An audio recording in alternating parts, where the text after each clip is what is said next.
the spare room that we have that I do this in is just slowly filling with stuff for this computer. Yeah. This tower, holy shit. I'm serious. Like, your tower probably fits inside this. I did not realize how big this tower is. Big fucking tower, man. It's got like 8 bays built into it for you could put just 2 PCs together in that. Yeah, it can hold like 3.5 inch Why did you get hard one drives. so big? I was just like, I looked at it and I was like, wow, this looks like it's got some pretty cool airflow. It's got the hatches, like the little like latches on the side to easy open, whatever. It's got cable management on the back and underneath. There's a little compartment that you can literally pop up and you slide the power supply in there, but it has little sub compartments that you can put your various wires in. And I was like, wow. Oh my God. So I'm like looking at this. I'm like, oh yeah, this is the fucking tits right here. So now it's huge. I didn't know it was going to take up a room. It's 772 inches is so much bigger than I thought it was. The box is almost up to my waist. That's huge. That is massive. I won't have to worry about cooling. I mean, I have the motherboard's coming in tomorrow. So it's just another box. I just have boxes on boxes of for PC parts just like hanging out on top of all the other bullshit that's in this room. That's hysterical. And it's just like, I have to do something about this room. You know, there is something about that, though. The pile that is going to become a PC that I loved. Like, when I was picking stuff up for the build with Phil, like, there was, like, a spot in the basement where I was going to put it together, and there was just boxes on top of each other. I'm like, oh, my God, I'm going to make that into a thing, and it's going to be amazing. Like, there's just such an excitement about that. Like, and it's great, too. And I'm like, I'm getting excited about it, and it's like, Kayla was laughing at me when I pulled this case out of the box and I was like looking through it and everything like that. But looking at this just giant beast in front of me, right. I realized too, like, I didn't even think of this. I have to buy a new computer desk too. Because I can't set it on the ground. I mean, it's got risers on the bottom too, so it doesn't make a connection. Phil is definitely going to make fun of you the next time we talk if I put this as a bonus anywhere. I am telling you, I have to. It's got reinforced handles on the tops, and thank Christ it does, because it's literally I have to heft it up, and it's empty right now. That's funny. Time to get your fix.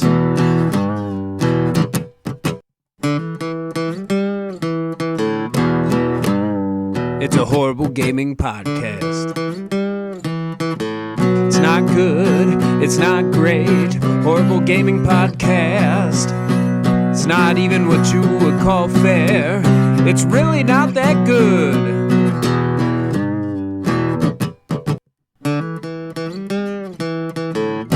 Horrible Gaming Podcast.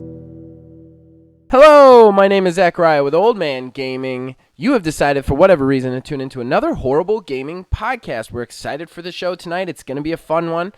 Maybe a little cranky, maybe a little fun, who knows. But I am not alone. As always, I am joined by Neil, aka Tiny Wizard. And before we get into the fun, we must do the credits. And just a couple of shout-outs. The first being, if you're watching this on YouTube, you're noticing some fancy graphics, and those were all provided by Mark Bell. I also want to point out, Neil does not know this yet, but we have a new banner, Neil. We have a new banner. Oh, really? Slight modification. I'm sorry, Knights, if you're listening. You are no longer a co-host. We had to retire you from the main screen banner. I apologize. I just had to do it. Had to do it eventually, so it is done. So yeah, it's just you and me now. We've got a new banner that is just your name and mine. Ooh. And we thank Mark for that. He does all the original graphics here. Yes, thank you very much. And then of so course, fancy. of course the theme song of this and all the shows here on Old Man Gaming are provided by my brother, the man who makes the music, Nick Van Sliders. We thank him for that. I also urge you, while it is not fully complete, there's one more little intro track. Check out his playlist album on our channel. He has some great music there. It is amazing. Horrible Gaming Podcast. All right, so that stuff out of the way, it brings us to usually our favorite segment of the show. That would be fan interaction. However, apparently, a certain biggest fan of ours decided that a gauntlet was thrown down last week and went for a record. Kev, you got the record. You proved the point. We don't need this many, but I'm going to hold true to my promise. I'm going to try and read them all. But before that, we are going to get some business out of the way, and that would be the Horrible Arena. Neil. Yes. I took a win. Yeah, I saw that. I am now actually, officially, within striking distance. So we had Phil Billy vote. My vote this week goes to the Sonic game. Parentheses, I really want Neil's game, especially since it's not. I'm not a Sonic fan, and it sounds awesome, but it kind of alienated what I like in a game by specifying single player only, as I would really love to invite my friends and have ship battles with them. So, in fairness, I don't think Phil Billy plays a game by himself ever, so I get that. Then we got to jump on over to Discord right quickly. I don't know why I fell into an accent on that one. And then Phil Billy also said, "Ree!" Me, instantly enraged at Neil's view on Crunch, laugh out loud. Then Greenscar jumped in and said, Zach's talking some new kicks. Ones like we ain't never seen. Sonic RPG by a landslide for me. How sweet would it be to have Horizon Showcase-like events to get the Chaos Emeralds? He also answered the question, and I'm going to go ahead and just do that now since he is the only person to answer the question, even though it's mid the vote, but I'm here, and we're trying to make this easy. He said, my New Year's gaming resolution is to see what all the fuss is about in Monster Hunter, meaning trying to get through the intro. Laugh out loud. It's tough, Greenscar. It's tough. The intro is the worst part of that game. And then the final vote came from Kev. He said, making it back several hours later to finish listening to the show. I listened twice to the arena because on first listen, I instantly gave the vote to Zach before listening to Neil's, and I felt that was unfair. After my second listen, I came to this conclusion. My vote still goes to Zach.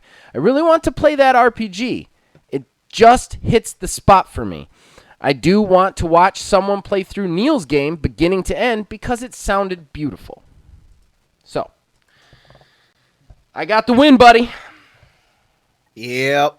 Now I am officially within striking range. It is 11-10, and I just want to give you a heads up. I don't know if you remember the one that I told you is probably a definite winner for me, but I'm uncorking it today. Honestly, I don't know what happened. From the very beginning, I started out fine, and now I can't get one in edgewise, so it's whatever now. You've been throwing them back and forth. I love how you're already ready to admit defeat. You're still a point up on me. Yeah, I don't know. I think it's my problem was I think I had been pitching to win, but honestly, it doesn't matter because like it's a catch-22. I can pitch some crazy stuff that only I would play and only I would like and be like, yes, satisfied. Or I have to pitch something that sounds good that somebody else would want to play, but I wouldn't necessarily be crazy about. It's tough. I try and always pitch a game that I would enjoy in some way, shape, or form. That's usually my rule of thumb is I always try and just like pitch a game that I would like to play. And I really want Sonic to be that. I'm not going to lie. All right. So we jump into the Kev pool. And I'm doing these in order. Started my listen at 8 p.m. on posting day. Damn, am I late? Kev Too Tall then said 1. Then he said 2. Then he said 3. Then he said 4. Then he said 5. Then he said 6. Then he said 7. ... Holiday mode disengaged. Then he said 8. Days until more Cyberpunk 2077 news. Then he said 9. Games of Among Us. Then he said 10 Mortal Kombats. Then he said 12 days of Christmas. Then he said 13 games, 13 Halo games produced. Then he said 14 days a fortnight. He said 15 is half of 30. It is. He said 16 to start driving. He said 17 is the odd age to reach. Then he said 18, you're in the army now, son. Winky face.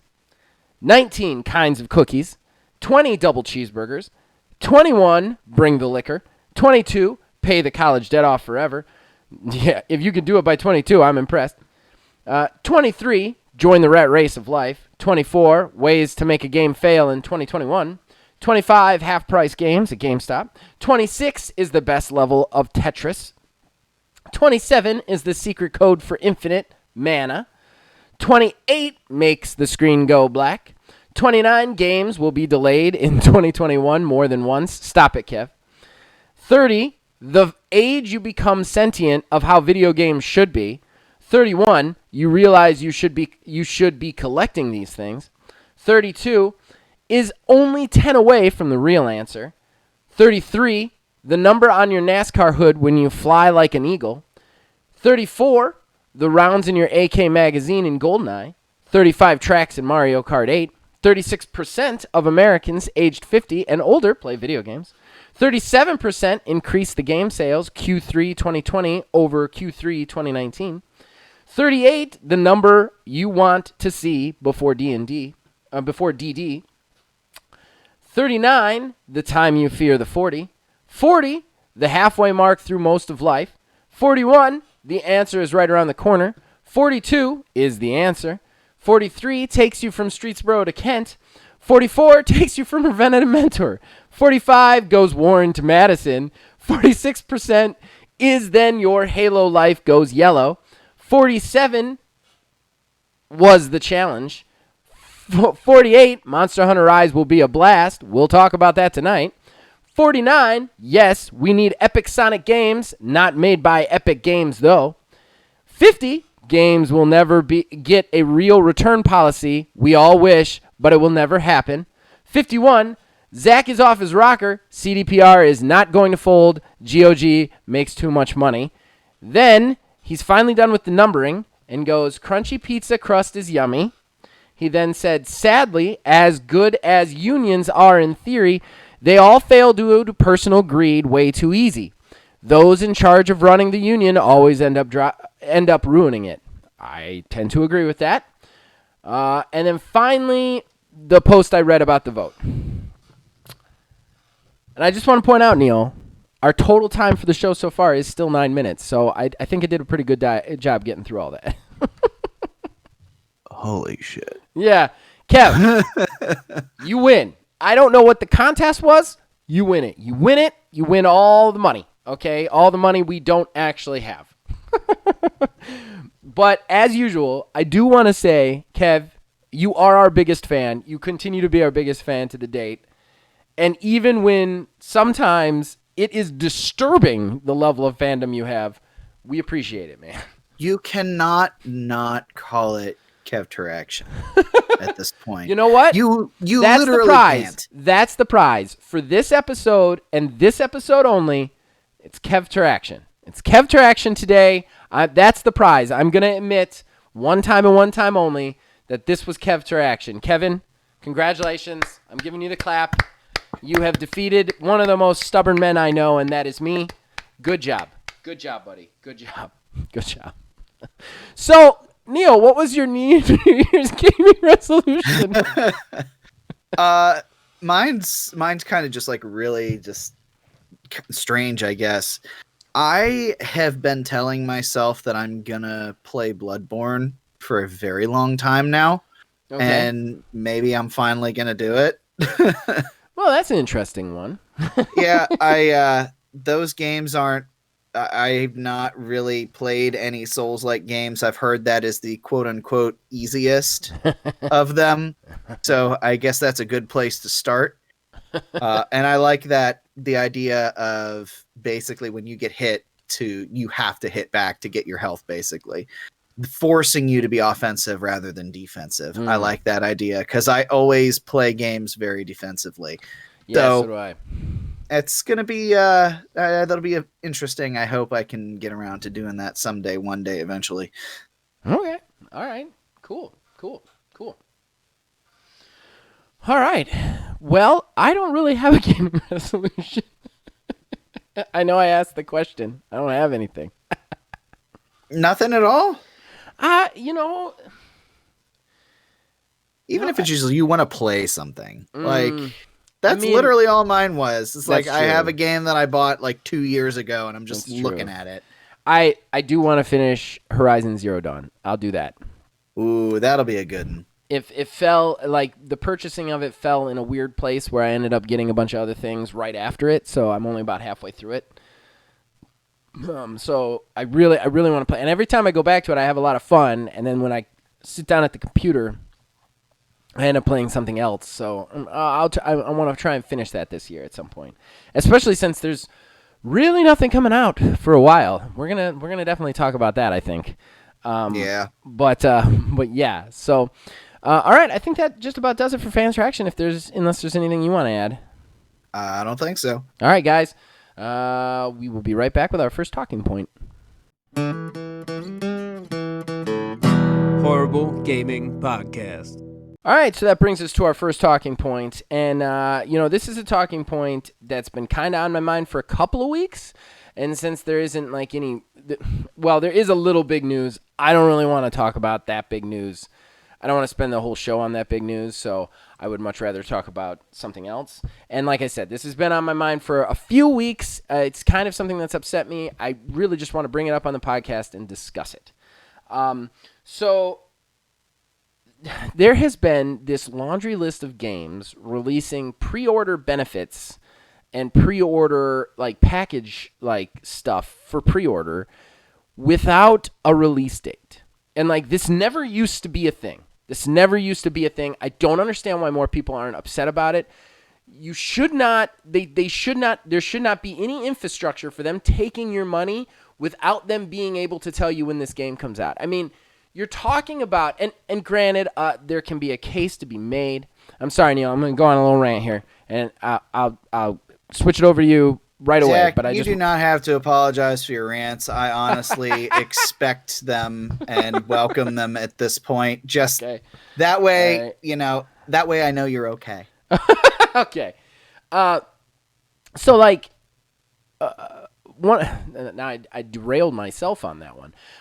There can be an argument made that, well, if you're pre-ordering a game without a release date, you're an idiot. I'm not saying that there isn't a level of smarts to it, but I still think it's wrong. They are literally taking your money for a product that does not exist. And yeah, sure, it's on somebody's computer somewhere in a build, but they don't even need that. They could have sent this thing over to one, because a lot of the advanced trailers are just, they tell a company that does cinematics what they want in the cinematic, and it has nothing to do with gameplay. They can literally put that up now and take your money for a full-priced game.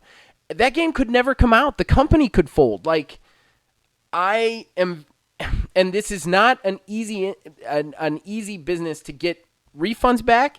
And while it's a little bit easier for pre-orders, it's not always that easy for pre-orders either. I think it's wrong. And I think it's predatory. I think it's one of the more predatory things going on right now. Biomutant just like released all their pre-order packages, and that's what kind of incited it for me, because I've been waiting for Biomutant for a while. I think it looked like a really cool game 2 years ago when it first showed. And they've delayed their windows and whatever, but now they've got a way for you to actually purchase this game without ever knowing when it's come out. Vampire Masquerade Bloodlines 2, that has pre-orders. That's gone through 2 creative directors and is in development hell. They have taken people's money for pre-orders for that. Like, that kind of stuff is driving me nuts, and I want to hear what your thoughts are on it. Honestly, I think it's I don't know what angle to hit at this. Okay. I think the only defense that I will I'm really sure whatever level, you say, it's gonna make me mad. no, I just the way actually, I the don't show think this goes. one's gonna upset you too much, Yay. but I don't know at the same time. The the only defense that I can really level for pre-orders is the production of physically pressing games to discs. That's it. Okay. But No, I'm sorry. I don't want outside, to interrupt you. You just started talking. Keep going. yeah, but outside of that, I mean, like, people can pre-order digitally. Why? There's no reason. It's literally a copied code. You don't necessarily need to pre-order unless there's a release date. And granted, a lot of digital storefronts won't put a pre-order up until it's really time, for the game or has a really solid release date. But like, just think if we did this for other mundane life things. Right. Like, yes. I would like to pre-order a gallon of milk, please. Like, why? You Right. know there's going to be milk. Right. You know there's going to, like, the milk is going to be there. And if they're sold out of milk, you can just go to another store. The chances of them not having milk when you go there at all is slim to none. It very rarely happens with games. Now, well, I was going to say, like, a place like GameStop have started doing things like only shipping enough games for the pre-orders. Right. I think that might be something like creating this artificial demand. Okay. So they can say, oh, well, we sold out of all of our copies. It's like, okay, yeah, but you only had pre-orders sent to you. So it's very easy to say that you're sold out for something like that. But I'm on the same boat, like in the same boat as you, is like, Okay. I don't think there necessarily there's no need to have pre-orders up ahead of time. Now, what I think is the more predatory and nasty sort of thing that they do is pre-orders for special edition versions of games that don't even have the game.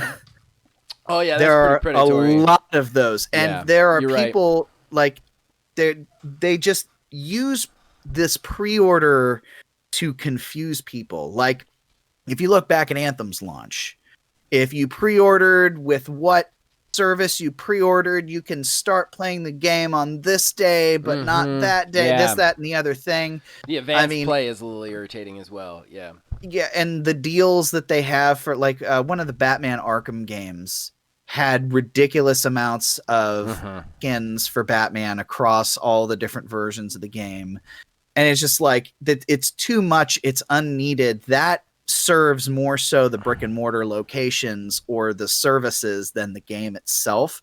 I think it's an archaic thing that we have gotten stuck to doing, and now they rely on that for sales numbers. Right. That's something that, I want to capitalize on that. Like, I don't want to interrupt you, but I don't want you to get too far from this before I add to it.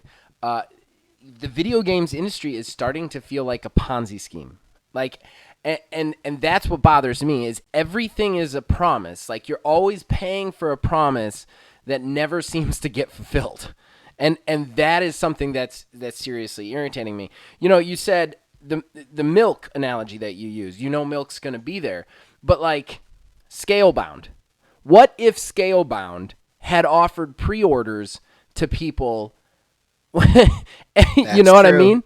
Like when you don't even have a date. I mean, you can have gameplay out the wazoo and not have a date. That game might get canceled. Your company could go under. Stuff could not get finished.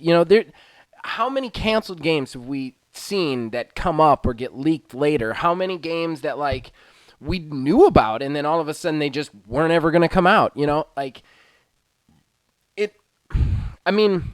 I think it's archaic for pre-orders, period. I agree with you on that. I think that I understand the idea behind the special editions, trying to make some extra revenue. I kind of get that. I don't necessarily love the early access stuff. I think when a game's ready, a game's ready. But even the early access stuff kind of adds into the kind con artist Ponzi feel of it. Like, it's almost like they're always giving you a little chunk of something, but never the thing. And then when the thing is out, they've got everybody's money already. So it doesn't matter what that thing is. You know, like, and I'm not even just, I know that people are going to think I'm alluding to CDPR with this. And I think they're definitely probably the best example right now, but they're not the only ones that do it. They're not the only ones who have done it. And like, this kind of thing has just become like commonplace in video games. It's like it's always a trailer or gameplay footage or a beta that they're showing us. They're never actually giving us the game until they've sold all their copies. And that is insane to me. Like, I can't think of an industry that works like that, you know? Like, it would be like we're going to sell milk to everybody. Use your milk analogy. We're going to sell milk to everybody, but we're not going to sell any milk to anybody until all the milk is sold to somebody. So you got to go in and get a milk voucher. You know what I mean? Like, it's craziness, you know? Yeah, and like I can see pre-orders for things that are done, like there's limited stock, limited run. Like obviously pre-ordering consoles. I mean, truthfully, if you didn't pre-order the new consoles, if you were even able to, you probably didn't wind up with one. Yeah. That I can understand because hardware's totally different animal than, you know, pressing games to a disc. It is. I'm not even saying that pre-orders necessarily shouldn't be a thing. They're not my favorite thing in the world, but I definitely like pre-ordering stuff like just a couple weeks before it comes out, you know, because then I get to have it right when it comes out. I'm not even pre-ordering the special package just so that, like, especially with digital, like, I can set up my computer so that when it unlocks, even if I'm sleeping, it'll just download it. The game's there for me as soon as I can play it, you know? Plus, with the pre-order stuff, like digital, you can also sometimes like pre-install it so that the minute it unlocks, you could just play. I like that, and I'm not against that. I'm not against pre-orders as a whole in all situations, but like I feel like it's gotten to this point, like, and I think that was the tipping point for me where I'm like, enough is enough. I got to say something about it, and it's all these games now because Biomutant isn't the only one. I forgot to research what the other one is, but there is another one that has no release date, but you can purchase it and get like stuff for it, and it's like that's predatory to me in some way, shape, or form. You know? Yeah, I'll definitely agree. I mean, I wouldn't go so far as to say predatory, but I just think it's like it's pointless, it's useless. Because again, you know, you can throw your money down and something, you know, gets delayed, or because Lord knows that happens a lot now. And I don't think, especially now that games are becoming more and more of an undertaking, and you know, they just take more. I mean, you had mentioned about it, but I'll come right out and say it. I mean, CD Projekt Red with Cyberpunk. I mean, we were promised the sky, and what we got, you know, was far and away not what it was necessarily promised Even to if be. You love that game, it's not what anybody thought it was going to be. You know? Right. I mean, like, I know it's objectively a bad game. I mean, I'm at 38 hours in it now. I still play it as often as I can, but it's not what was promised. And I'll tell you, we pre-ordered this game when pre-orders opened, when the original launch date was like March or something like that. We've had this game pre-ordered. Yeah, April. We had this game pre-ordered for like a year and a half, like before we finally got it. And I know that's dumb looking at it on paper. And there's some things like, you know, like whenever I got Kingdom Hearts 3, I pre-ordered Kingdom Hearts 3 because I got the collector's edition. Right. So those were limited quantity. That's that. And like, I knew what I was getting with that game, unless, you know, it turned out to be a trash fire, which thank God it didn't, at least how it worked. But still, like, you put that money down knowing what you're going to get in the end. And I think now people are going to start questioning that more, because games are coming out needing these day one patches and work afterwards. Right. And I think people are starting to get more wise to how like the industry as a whole functions when they put stuff out. Right. It's not like it was before where there was a quality bar. That bar keeps getting pushed ever so slightly a little bit more. And the mindset is now, oh, well, we'll fix it later. And there are some people who don't necessarily have access to internet for patches and stuff like that. Right. And they may regret putting down money for that pre-order in the first place because of it. Well, and there's ways to make money ahead of time, you know, and I think that like I think the industry as a whole has kind of pushed in the wrong direction, both the consumers and the people the people making the products, and that is we've got to have this perfect game on day one, and like don't get me wrong, you shouldn't be selling a broken game. That being said, I don't think anybody out there expects a game to not have a day one patch and not to have like one or two big bugs. Games just are too big now to make them perfect right out the door. The thing is, though, is I feel like if you need to make that money ahead of time, maybe you should do what Grounded did and put it in beta, charge people a little bit less, let people get in on the ground floor, and then build it as you go along, and then the people who want a full game can buy it when it's done, and the people who want the game now can play it in the condition, and nobody's going to be pissed at you for, like, the situation that you're in, you know, for, like, a lie, you know? And you're going to get some money ahead of time. I think if the reasoning is financial, there are less crappy ways to do it, you know? And the other thing is, too, maybe predatory is a stronger word. I still feel like these companies are selling us hype more than they're selling us games anymore.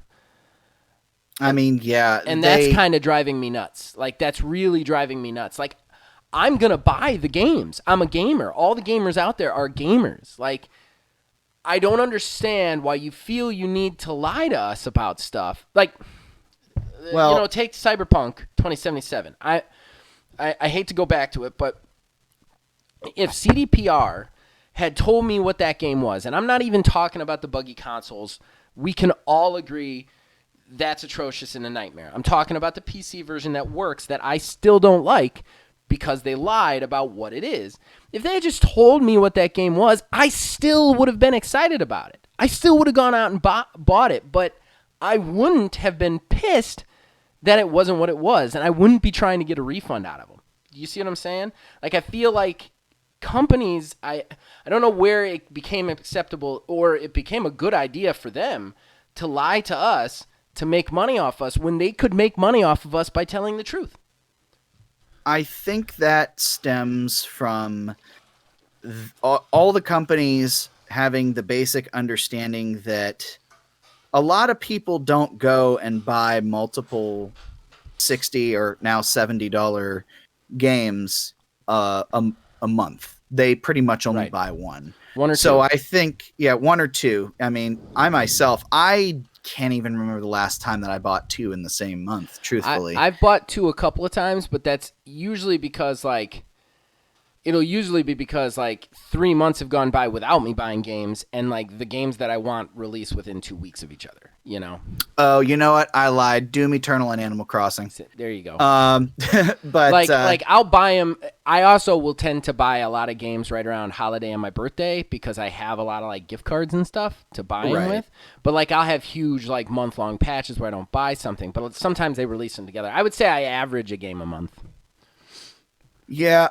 But that's what it is. Right. Is they're the companies all are under this understanding basically that they are all competing for that same money in somebody's wallet, and they're willing to do whatever it is that they can to get people to buy it. Well, then as deceptive as it is. Let me just speak on behalf of gamers, on behalf of most gamers, to companies right now. Companies, right now, gaming is absolutely the highest grossing industry on the planet. It makes more money than sports and movies and TV combined. It's insane the amount of money that gaming makes.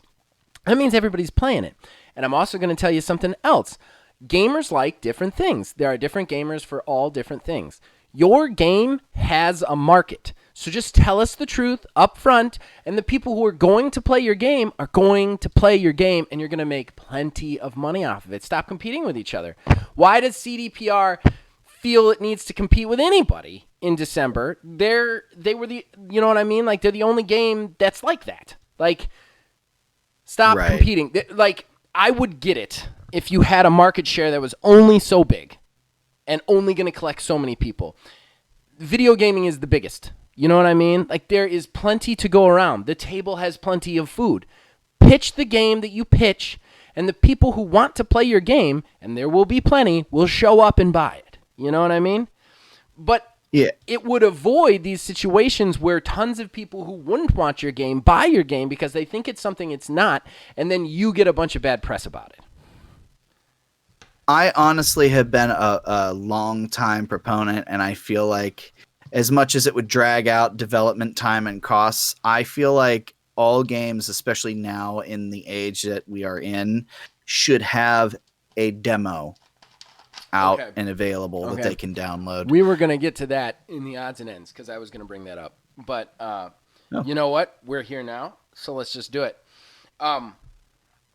There's a game that's delayed recently. That's a real bummer because it's a game that I've been very excited about, and it was only 3 weeks till release, so I went out and bought it, and then it delayed for another 2.5 months, so now I've got $61 just tied up in that game, which is very frustrating.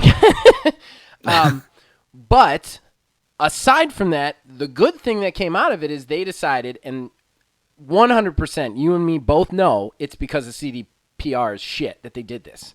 I don't even think they would have delayed if it weren't for what happened with Cyberpunk.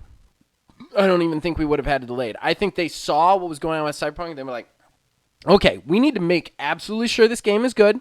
We're not going to be the next Cyberpunk. We're not going to get muddled into this.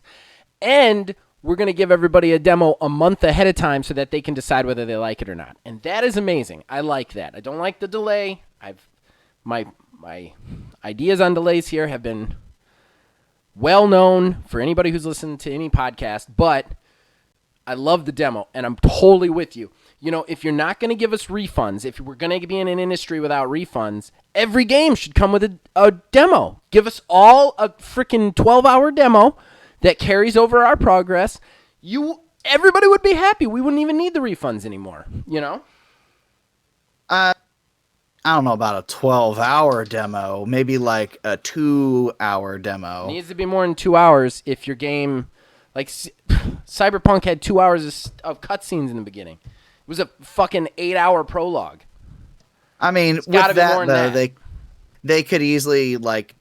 That's what I'm saying. Like, with the build, they could do a demo build that cuts out a lot of stuff. They can just start you out with X, Y, and Z and have you do it. Like, what's it called? See. That's not a bad idea. Final Fantasy 15 demo, the first one that came out, that came bundled in with another Final Fantasy game. That one, granted, I'm weird and put like 15 hours into the demo, but it was just like one area, right? And it's like, hey, here's some starting equipment. There's a little bit more that you can find throughout everything here, but right.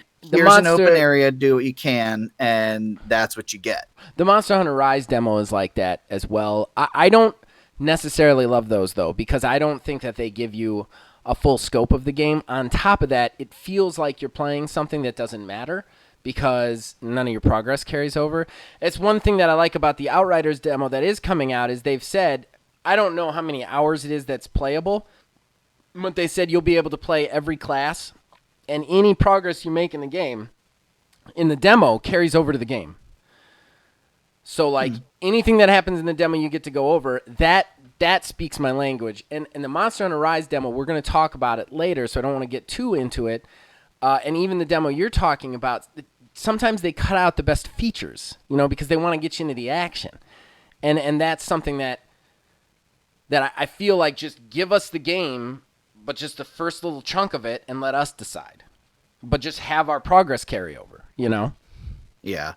Still, I'm in total agreement with the demo. I think a demo would cut down on refunds on a whole. But either way, I think that somebody needs to say no to the pre-orders without a date. I think that needs to not happen. That's too far. It's too far gone. Yeah, definitely. Yeah, I would say that pre-orders without a date, like you said, it's just kind of putting money at a promise. If you know that no matter what, you're going to pick that game up and you understand what you're getting with it, like, then okay, go ahead. But there are some people who are either they don't follow gaming like hyper close, like in regards to like the actual industry and how things run, or like they just think that everything's going to be sunshine roses, and it's not all the time. Right.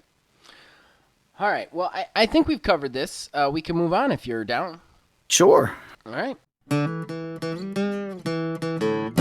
Horrible Gaming Podcast.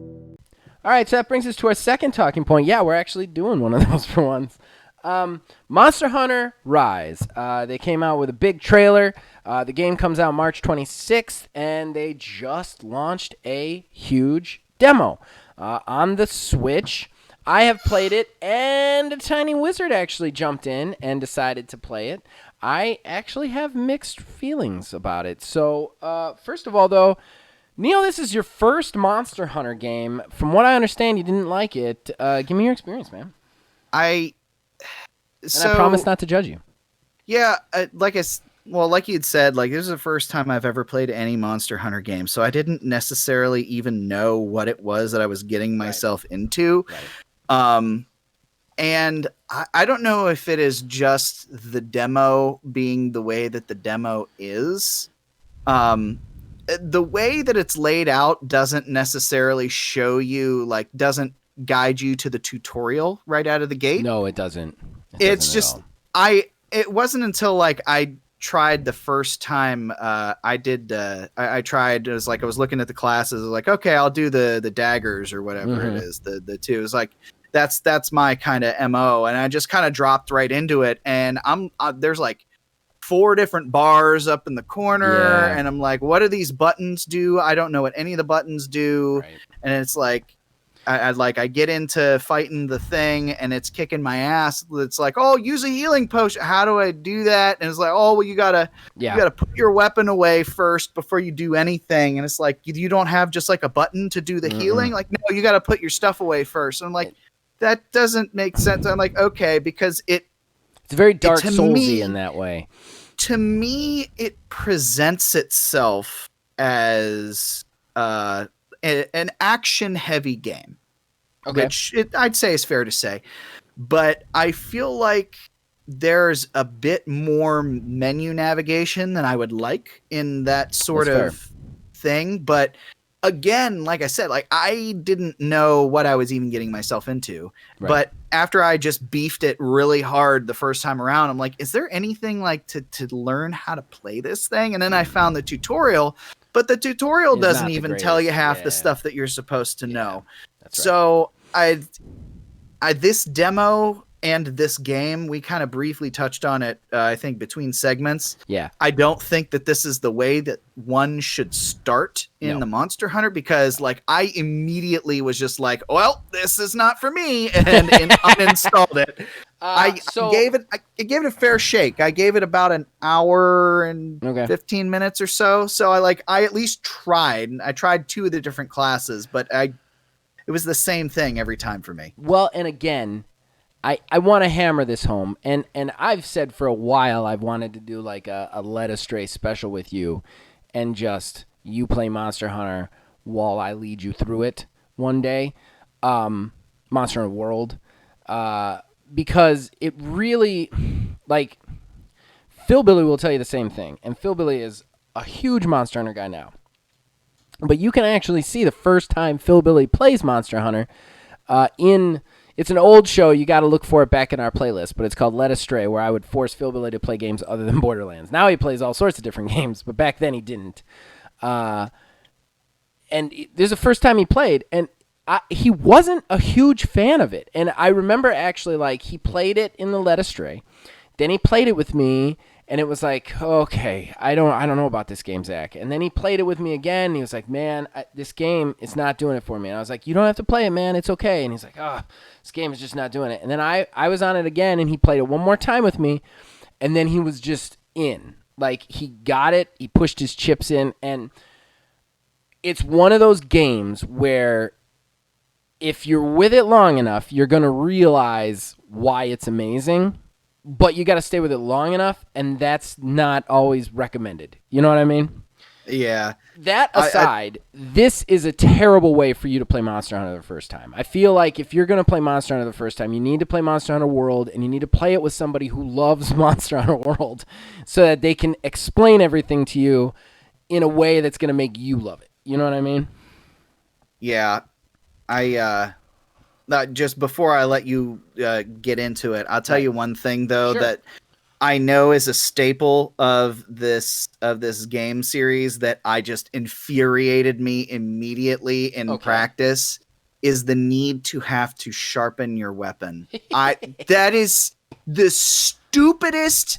That is like how everybody feels about breakable weapons in games, which I'm not even that big a fan of. The only game that's ever done it, and I've enjoyed it to some degree, is Breath of the Wild. And that's really, I only give it a pass because I like that game as much as I do. Having to stop in the middle of fighting some creature to go sit behind a rock and grind your weapon, it's like you would assume that like that's the only game that I know of that does something like that, and it's just so it's I strongly disagree with you. You gotta sharpen the weapon in that game because first of all, it's one of the only things that limits the close combat's damage and gives it a strategy, whereas the long-range weapons don't have to sharpen, but they don't necessarily do as much damage. The other thing is, too, is if you time it, you sharpen in between, because like you fight a monster, the monster runs off, and then you have to track the monster again. When the monster runs off, you sharpen, and you're good usually until the monster runs off again. That's kind of the trick. There's also other tricks later, like actual techniques that allow you to basically never have to sharpen. So, strongly disagree, but I get it. I get it as a first-time player. It would be really irritating. It's one of those things that you don't understand why it needs to be in the game until you play more of the game. So, the demo itself, I actually have mixed feelings on, though. Yeah.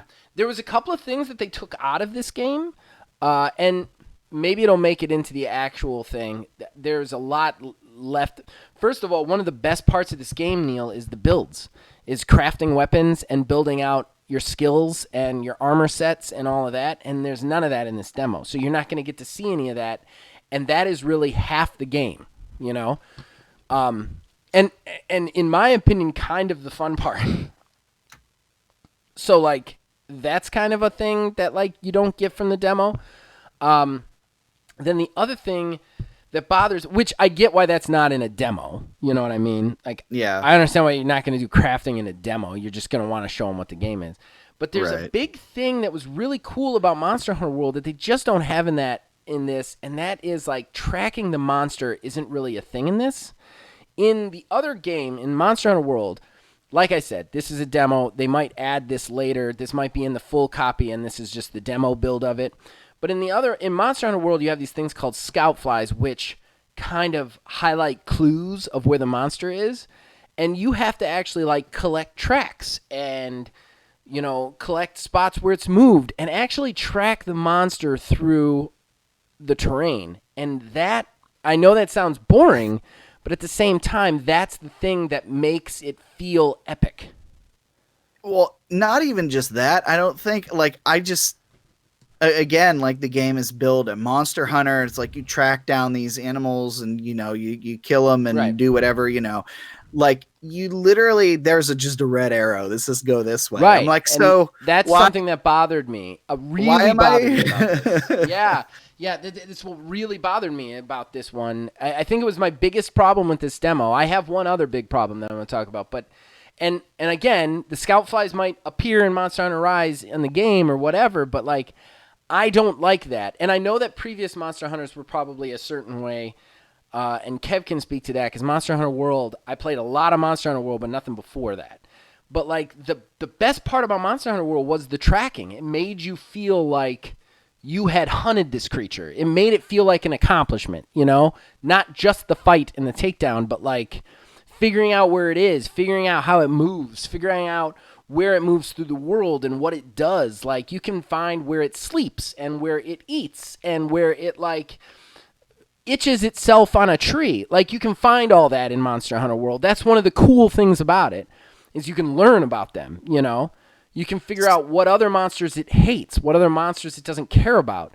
Whereas this, it's just like, there's an icon, go find the monster, kill the monster. Yeah, there's a lot of terrain, it's great, you can move through it, go kill the monster. And I didn't like that. There's... Oh, sorry, real quick. There's a lot of terrain, but, like... There is. There's also, like, nothing else. Well, there's a lot of the endemic life. I don't know that I love the way they do the endemic life in this, but there's a lot of endemic life. the little buff creatures, like... That was weird to me. It's like, so you see a squirrel on the ground, you just smear it on your body and you get a +2 defense. Like that was just super like weird. Super weird. Can I say Monster Hunter World isn't like that? There's endemic life all over the place. You can catch them, make them into pets. You can sell them for research points. There's side missions with them. Sometimes they, like, if you find the hares in Monster Hunter World, they'll be like crawling around in like secret pathways. So if you follow them, you can find secret pathways. Like, Monster Hunter World is all about interacting with your environment.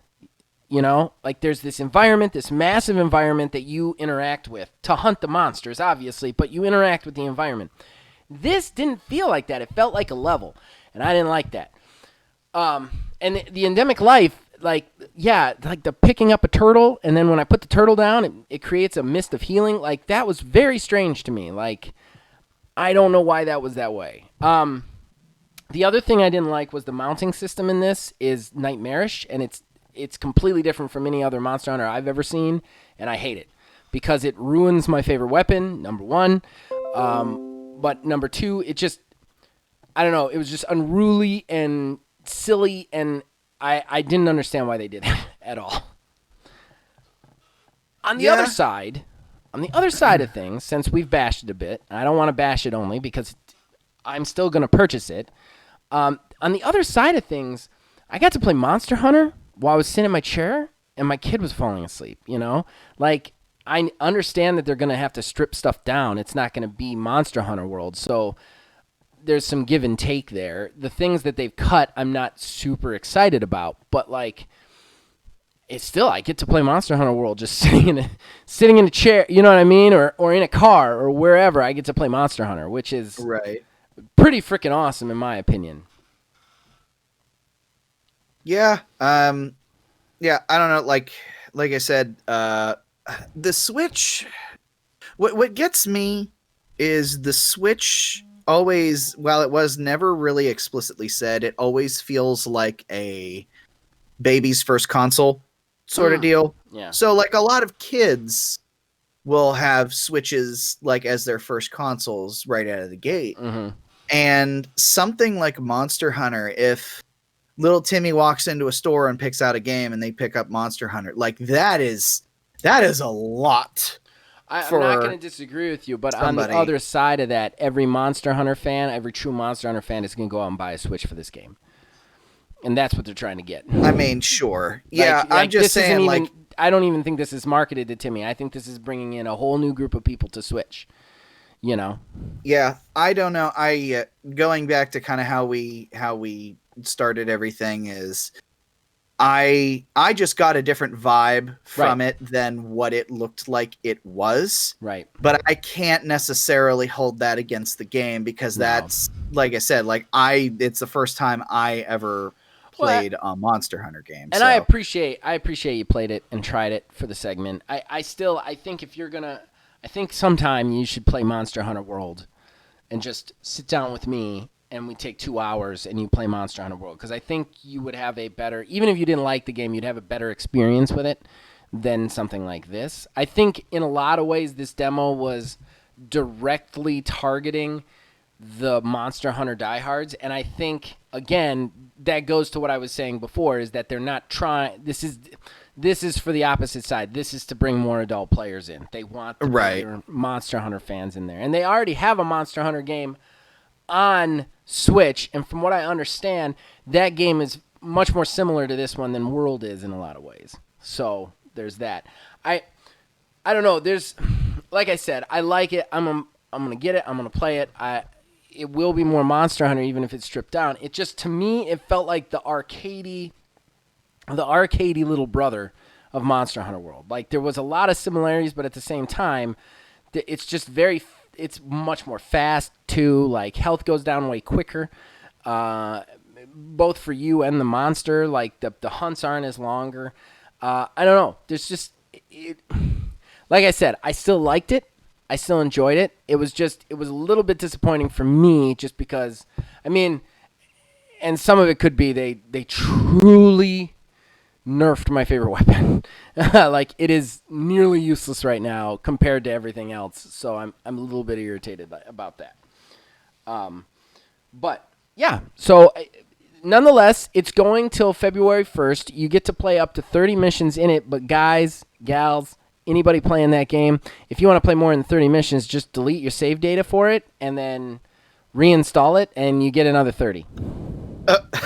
Like, they've already posted that online, that's how it works. After February 1st, it won't do that anymore because it won't be on the eStore anymore. So, like, you can play it if it's on your thing, but, like, once you're out, it's out. But until February 1st, if you play 30 missions and you're out, just delete the save data and reinstall it, and you're good. All right. Well, I think we covered that just about enough, right? Yeah. All right. Let's move to odds and ends. Horrible Gaming Podcast. All right, that brings us to odds and ends. It's a segment where we like to just cover smaller stuff that doesn't necessarily warrant an entire talking point, but still things we want to tell you guys about or mention or say a few things about. If you don't mind, I'm going to go first, Neil. Yeah, go ahead. You guys heard a little bit about my odds and ends already in Talking Point 1. Outriders, it is a shooter, looter type game, almost like serious Borderlands sort of thing that me and Phil Billy have been excited for a very long time. Got delayed. It was supposed to come out February 2nd. It is now pushed all the way to April 1st. They did, however, on the upside, say that as of February 25th, you will be able to play a full demo of the game. I'm not exactly sure the amount of hours that they'll let you play, but they have said you will be able to play all 4 classes, and your progress will go through to the next game. They want to make sure that you want to play this game and that you like it before you actually commit to it, which I appreciate. All right. Found out a little bit of history of Microsoft. They apparently wanted to buy literally everyone. So I heard about this. Them buying things as of late has not been really new news. In fact, side news, they've actually approached all major developers out there to try to get games on Game Pass. So the well has been run dry at that point.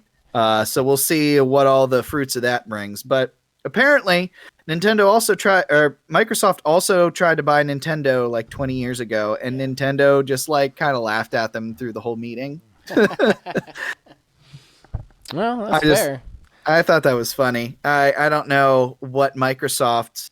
Now this was also like back like in early 360 days, right? So like very early 360 days, it wasn't even early 360 days. It was still in the original Xbox. So like, well, if it's original Xbox, Nintendo wasn't doing that good. So I kind of see the point. The Wii hadn't come out. It hadn't become the runaway success. They were kind of in a slump. The GameCube didn't do good.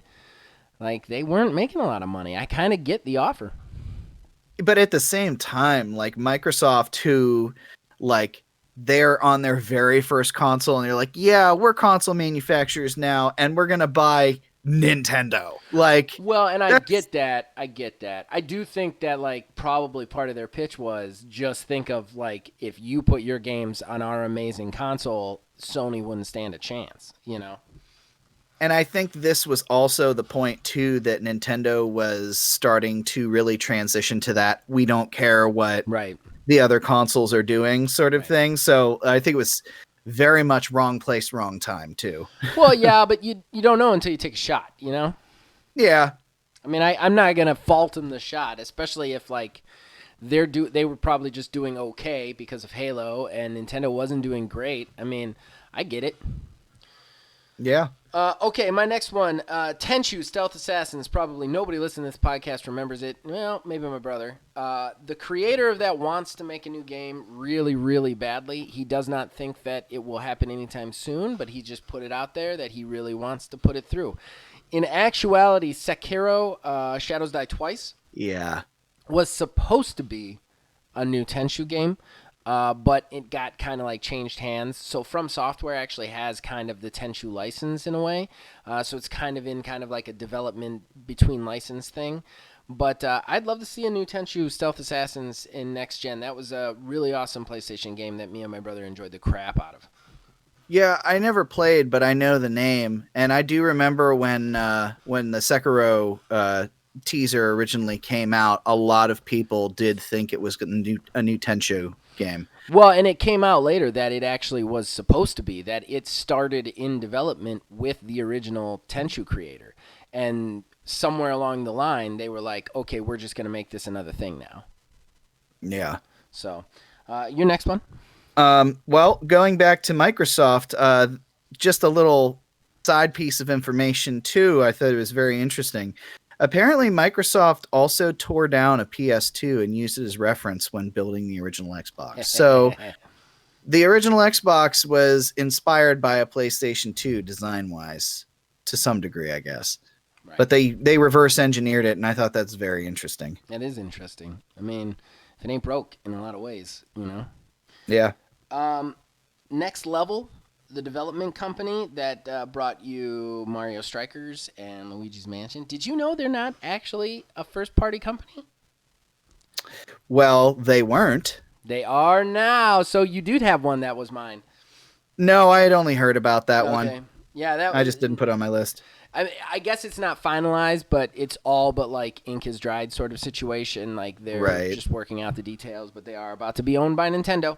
And I tell you what, man, Nintendo, Luigi's Mansion is fine. I haven't ever played it, but give me another Mario Strikers. Please, please, please, please.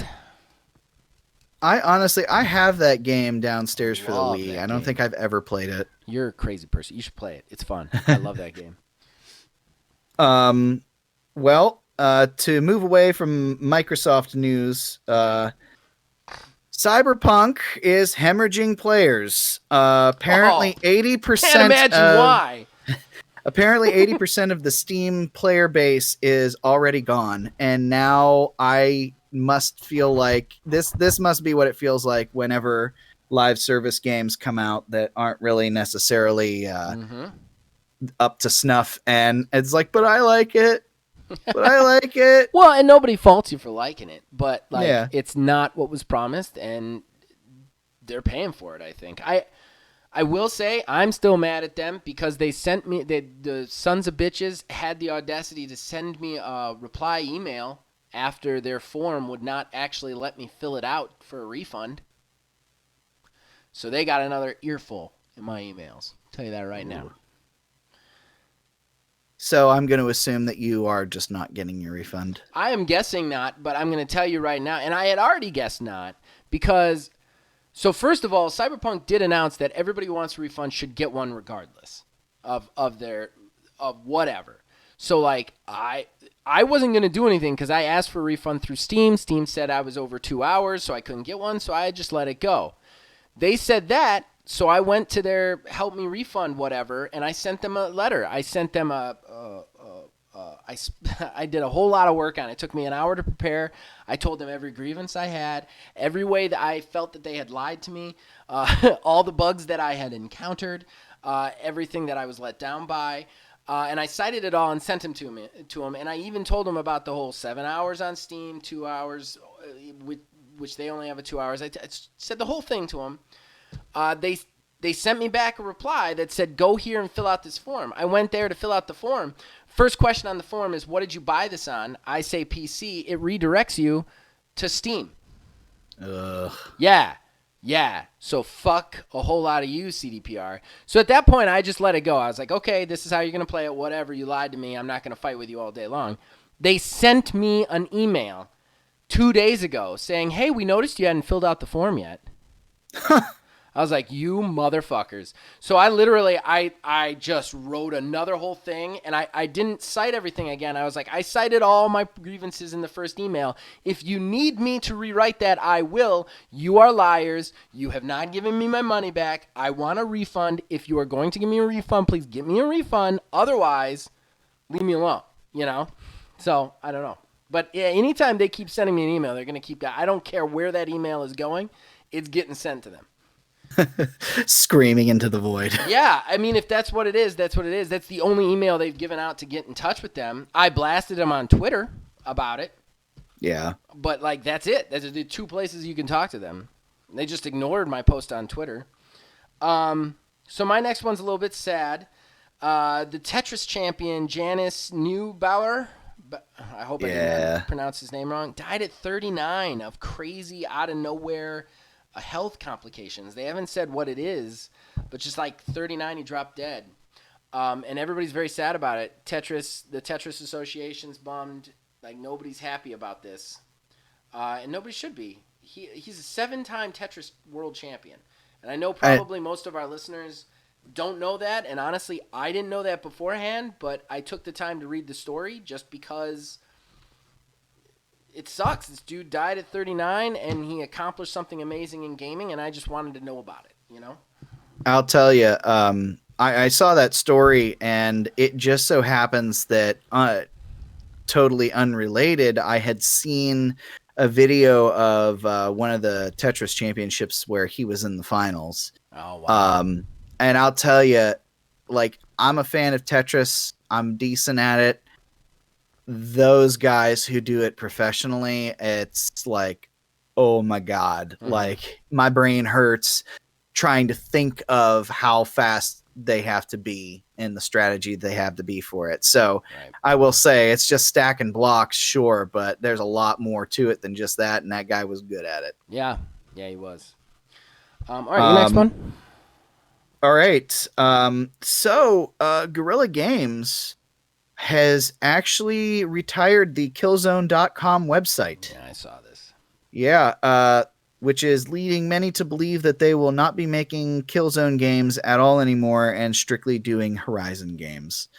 You know, Makes while sense. I'm happy that means I'm going to get more Horizon, but I don't think studios should be in a rut of strictly just making one game.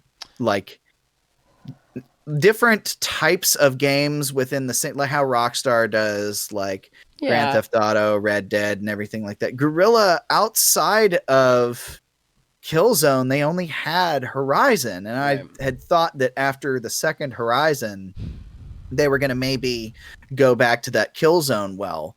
I mean, I'm sure Sony somewhere still holds the rights to Killzone, so they might just give it to a different team, but I don't know. I feel like it breeds complacency for developers when they get stuck just doing one thing. I agree, but you're in this weird situation where these games are so big and so crazy that, like, a lot of studios can only afford to make one, and, you know, they have, like, 3 to 5 year development cycles. So, like, how would you switch back and forth? Like, Rockstar gets away with it barely, but, like, you think about, they've only released 2 games in the last decade. Like, they're the only ones that can afford to do that, you know? Like, so it's kind of like you go with what people know right now, you know? Right. It's tough. It's because it's a tough industry. Unless you're a 2-studio company, it's real hard to make 2 games, you know? Yeah. Okay, my last one. I know we don't have any overlap because I know you didn't write this one on yours. So okay, Bali for us. And this one, Phil Billy, it's directly for you. It is 100% for you because I was excited about it, but I knew in my head that I wasn't going to be more excited than you. In Exile Studios, the makers of Wasteland 3. We all know why Phil Billy's excited now. But even more so, they have put job listing postings out there, which makes it so about 90% they're going to be making a first-person shooter game next. And they've only done the Wasteland games, right? I think they did. They've also done a couple of other ones. They're all top-down isometrics, though. Like, they've never done first-person shooter. This will be their first-person shooter. But, like, Phil Billy is the Borderlands guy, and he loved Wasteland 3, so now he kind of gets both worlds in a lot of ways. Huh. Especially if it's, like, multiplayer. I know that right now, Phil Billy is like, holy shit, that's awesome! Like, wherever he is, I know he's doing that. Probably not in that exact tone. But, yeah. All right, so that's all my odds and ends, man. All right. Well, my last one is... our old buddy Ninja. God damn it. I mean, he anything dumb. I just think it's just dumb. But anyways, he's revealed via Twitter that he's recorded voice lines for a leading role in a TV show. So Ninja's now going to be on TV. So now his ego is going to explode even more.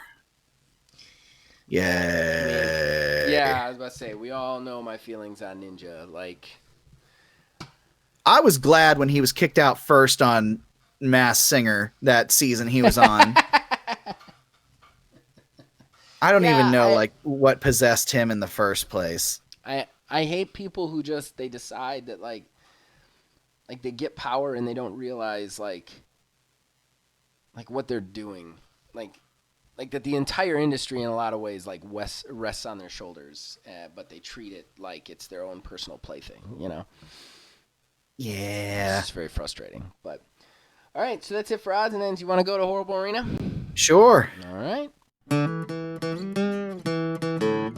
Horrible Gaming Podcast.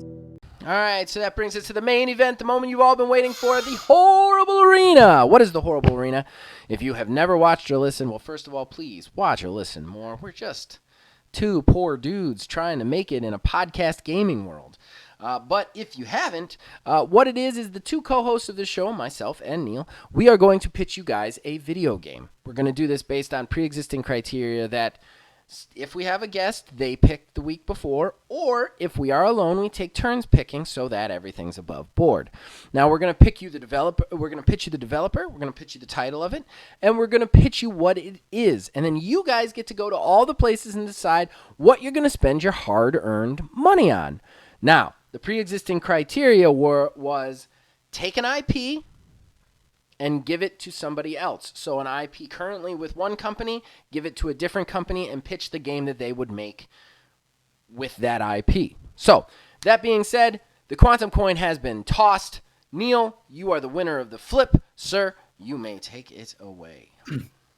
Well, you know, I don't know if mine's still going to be qualified now because technically, well, I'll say the name. Just pitch it. Yeah. So it's Halo Siege, and it's going to be made by id Software. Now, I don't know if that technically counts as somebody else now. I mean, it's a different developer, but now it's all Microsoft. So, anyways, so the game would be called Halo Siege. While strides have been made to make Halo a bit more fast-paced, I feel like as time has gone by, 343 has kind of aspired for something that they have made no real efforts to attain, especially judging by the last Halo Infinite gameplay shown. So with Halo in the hands of id, they can do with Halo what they have done with Doom. Make it fast-paced, in-your-face action, while also giving players a story to follow if they want to follow it, or just have that story just be completely optional. You either follow the story and play along, or just destroy things just because you can. Halo Siege would see Master Chief stuck alone on a Forerunner homeworld, teaming with hostile Forerunner and Covenant forces with no way to get back, but leaving him with only one option, and that's what he does best, to make a way back. Missions would be linear for the most part, but would take place in large open areas, giving the Chief ample room to traverse, but also use tactical locations and ability sort of deal, as well as using the thruster pack from Halo 5. That thruster pack would function as it does in Halo 5, but would be used more like a dash as it does in Doom Eternal. However, you could also use that thruster pack to charge up and launch you high up into the air or augment your melee. So if you wanted to really skewer somebody with a sword, you could charge up your thruster and thrust forward and skewer multiple enemies at once. You could throw the whole weight of a punch behind with your thruster pack, or you could use it to essentially launch yourself up into the air and rocket back down. Weapons would be able to be picked up within the world like in Halo, but they would not need reloading like they do in Doom. So when the ammo runs out, you basically just have to pick up a new weapon found in the area, almost like they do in action movies, or switch to your secondary weapon. Of course, multiplayer is going to be a huge focus as well, breathing new life into Slayer and other competitive game types, as well as co-op game types such as Firefight or playing through the campaign. So that is my game. It will be called Halo Siege, and it's going to be made by id. I almost said Halo Reach. All right. That's an interesting game, man. That's a really interesting game. So, my turn. My game will be, my license will be Star Wars. It will be taken from EA, and it will be given to Capcom. And they will make specifically Monster Hunter Star Wars. What will be Monster Hunter Star Wars? Well, a lot of what you get from a classic Monster Hunter game will be here, but it will be with the Star Wars stuff. You will first build your character. Now, you will build a character from a few classes. You know, you can get a Jedi in there. You can get a shooter or a gunslinger, long range, whatever. But you'll also be able to pick your weapons, much in the same case of Monster Hunter. It just won't be dependent on the weapon itself. So long range blaster, short range blasters. You'll also be able to pick the lightsaber, the dual-sided lightsaber, all the fun weapons from Star Wars. Then you will be able to take contracts to go to different planets and hunt monsters from Star Wars. Nobby Spider, everybody remembers that horrifying thing from The Mandalorian. Well, you will actually be able to go to one of the ice planets and hunt the Nobby Spider. One of the planets will be an ice planet. You'll do enough hunts there to unlock another planet and go there. Now, you'll take contracts from certain people who need these monsters dealt with on the planets, you know, because they're messing up villages or crops or whatever. The way the materials will work, which is different than Monster Hunter, because in Monster Hunter, you actually had to cull the creatures, like actually take materials off them to build your armors and weapons. With this, it depends on the type of contract you're taking, what materials you will get from resolving it, whether it'll be Imperial credits or bolts from Tatooine, or you'll have all the specific monetary values, and those specific monetary values will buy you certain specific weapons. Like bolts might get you sand people weapons from Tatooine, whereas Imperial credits might get you really nice blasters. In any case, you'll be able to hunt the full thing. You get the Rancor, the Minok, all of them. And basically, you will slowly unlock these things over the course. The story will be pretty light because that's what Monster Hunter is. It's all about hunting the monsters, making money, and making more stuff. Now, of course, there will also be like a little social element because Monster Hunter always has that. You'll be able to bring 4 friends along up to. And what's even cooler is you'll also be able to buy your ship, your big ship. You know, the Razor Crest is what the Mandalorian had. You can buy like the YT-9000 like the Millennium Falcon or something like that, and then you can trick out the inside. So when you're hosting a game, all your friends get to hang out on your ship with all your little fun activities. And there'll be fun activities. You'll be able to buy a chessboard like the Wookiee played against C-3PO. You'll be able to purchase a little bar, stuff like that in your ship so that people could just hang out there and be social, kind of like the social meeting hub in the Monster Hunter world.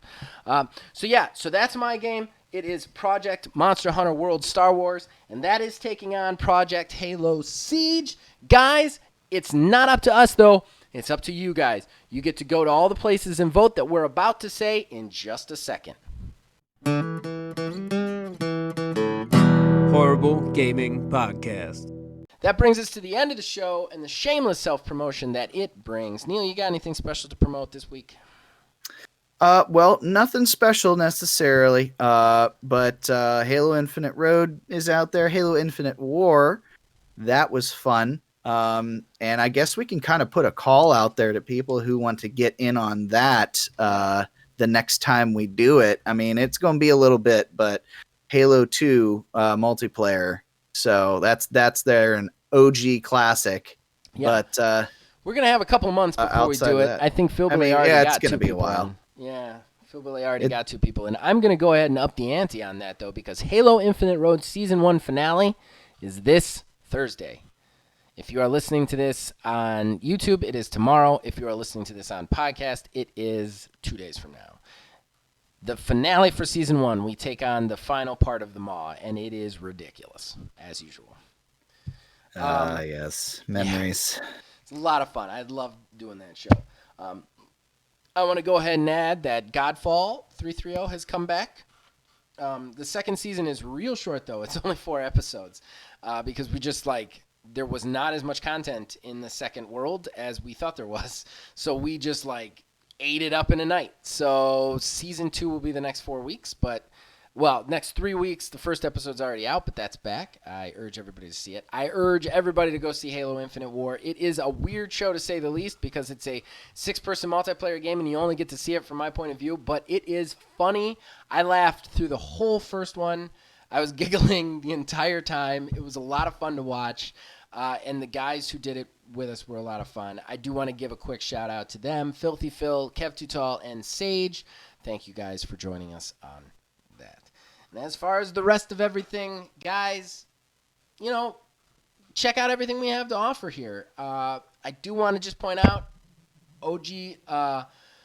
OMGW is coming back soon. If you are interested in doing a voiceover part, there are still a couple of parts free. You need to get in touch with me ASAP because I am in the process of recording everything right now for voice stuff for the first 8 episodes. So please get in touch with me if you want to do a voice.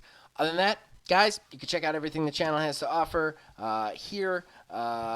And you can also talk to us on Facebook at OmanGamingDH, on Twitter at OmanGaming9. You can join our Discord. The link will be in the description below. You can influence this and all of our shows from there. And guys, the golden rule is this. If you keep watching and listening, we will keep making it. We'll see you guys next week. Real quick, I totally forgot to tell you the other day. I finally watched the 3rd John Wick. Yeah? I wasn't a fan. Oh, God damn it. I loved the first 2, but I feel like 3 was just John Wick 2 2. Yeah. It was I mean, I didn't I didn't hate everything that I saw. I didn't hate it at all, but I liked that the first 2 movies had self-contained stories but alluded to things happening further out. And the end of 3 very much when dude they staged the whole takeover of the hotel and you just shot him off the roof and now he's with the homeless guy with the birds. Right. Okay, I can see some stuff going on here, but there's the old one guy in the middle of the desert because the man who sits above the high table. I told you the story just keeps getting more and more insane. I feel I really hope they don't go beyond the craziness because I love that it was somewhat grounded in reality. It just had that interesting world. But then, yeah, like you had said, the people who can just disappear into spaces. I'm I mean, they do that in spy movies and stuff like that here and there, but it's almost presented as a supernatural ability. And I don't want the sushi ninjas. Yeah. I don't want John Wick 4 to be somebody's shooting bullets and he just stares at them and they all stop in the air and fall in front of him. Yeah, no craziness like that. Yeah, I hope they never get to that. And actually, that was Phil's biggest problem with the 3rd one. He was like, by the 3rd one, stuff is so insane that I don't know if I can get on board with it anymore. And I kind of get it. I can get on board with it 100%. I didn't have any problems with that movie, but I get it. I think that as far as the world building goes, they've built it. They should just use the world. Right. I feel exactly. There's not much else I don't to build want out. any more new things. You had the auditor. The auditor was awesome, or not the adjudicator. You had the adjudicator. That was cool. You've got the hotels. You've got the high table. You've got the man who sits above the high table. You got the dude making coins. I felt like the 3rd one was like the first one hints at the world, but it's a very personal story about John Wick. And Right. then the second one is like, okay, here's the world and how John Wick's interacting with it. And then the third one is like, we're going to use John Wick to tour the world. Yeah. You know? And it's like, here's all the stuff in the world that we've been hinting at. Okay, don't add anymore. Make the fourth one just about John Wick tearing shit up. You know?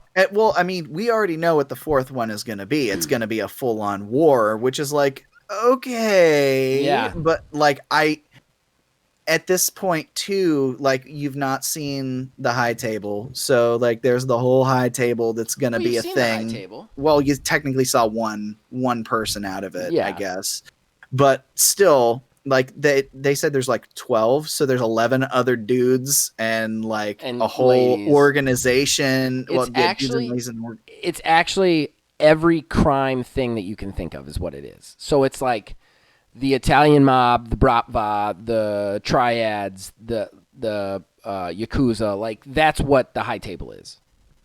Oh, okay. Like, it's the leader of each of those. Yeah, That makes sense. Yeah. Like, I don't know. It's like, it hasn't turned me off to it. Like, I'll see 4 when it comes out. Yeah. But I'm now, like, I was totally all in the first 2, and now like the third one, I'm like, okay. You gotta love that game though idea, right? Though. Yeah. Like I said, like now that I can actually appreciate it, it's like, yeah, that right there. Yeah, definitely. Oh, I'm man. honestly kind of surprised that hasn't happened. I want to build a character who visits a sommelier. From the second one, where it's like, Yeah. oh god, that sommelier scene. Like, I'm not gonna lie, it gave me a hard on, and I'm completely proud of that. I'm not proud. I'm not when he's just sitting like, I need something more robust. More robust. And then he put a giant shotgun there. I was like, I am rock hard right now. This is amazing. Like, these two guys, like, totally, I am totally a straight guy, and there are two men on the screen talking sexually about weapons, and I am just, oh man, I am just so turned on.